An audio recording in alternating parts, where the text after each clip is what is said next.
On Tuesday, in Mar del Plata, Argentina commemorates the 20th anniversary of the historic summit that said no to the FTAA and stopped the most ambitious free trade project of the United States on the continent.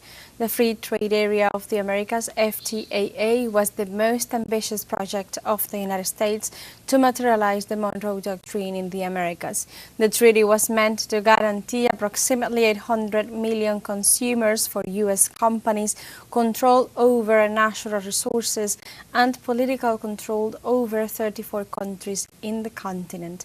The no to the FTAA was the seed for the creation of Union of South American Nations, UNASUR, and also was the strength of a region that in those years, working together, was able to regain a sovereign position, reduce poverty and inequality.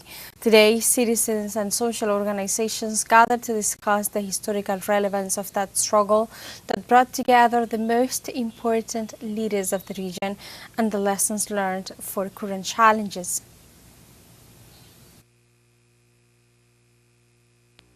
Es un momento en el que el imperialismo. It is a time when imperialism is once again attempting to turn our continent into its backyard. I believe it began with a very painful manifestation that is an insult to all Latin Americans, which is the ruthless persecution of immigrants within the territory of the United States of America itself. These were and are acts that offend the dignity of the Latin American people. Each of those persecuted, each of those imprisoned in the United States, is a blow to the dignity of all Latin Americans.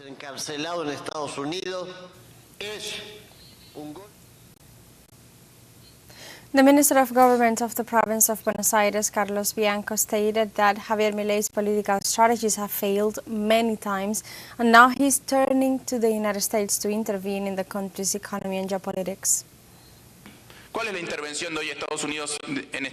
The intervention of the United States in Argentina has become the guarantor and master of the Argentine government's economic program. Today, economic decisions are no longer made in the Casa Rosada, which some would say is fortunately, but I say no.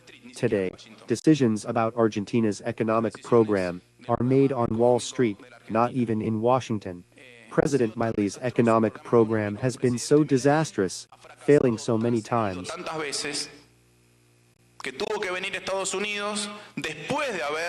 that the United States had to step in after he burned his bridges with the IMF, known as the lender of last resort.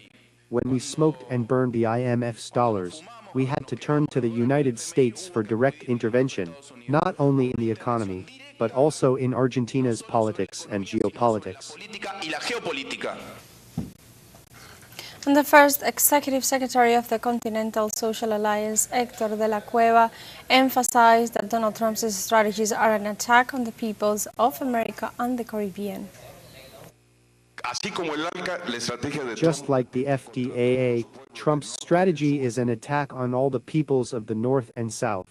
And that Continental Alliance achieved a diversity of social movements, but also an impressive cultural, linguistic, and geographical diversity, because there were social movements, yes, from Canada to Argentina, passing through all the countries, and it was an exercise in tolerance, and it was an exercise in plurality, and it was an exercise in understanding unity. In this context, Venezuela celebrated the 20th anniversary of the defeat of the U.S. project of domination in the region. In a statement on Telegram, Foreign Minister Iván Gil posted, "On November 4th, 20 years ago, Mar del Plata became the emblematic setting for the reaffirmation of the sovereignty of Latin American peoples against the attempts of U.S. interference during the People's Summit. In this context, the fate of the infamous Free Trade Area of the Americas FTAA treaty was sealed. This U.S. proposal was intended to benefit transnational corporations at the expense of our national industries." He'll finally emphasized, "We were encouraged to look to the north, ignoring the wealth and potential of our brothers in the south." It was Commander Hugo Chavez who, with his historic cry of "Alca, Alca, al carajo," FTAA go to hell, put an end to this new form of interference. From that moment on, a new era of regional integration began in our Patria Grande, strengthening the mechanisms of economic and political autonomy of our peoples.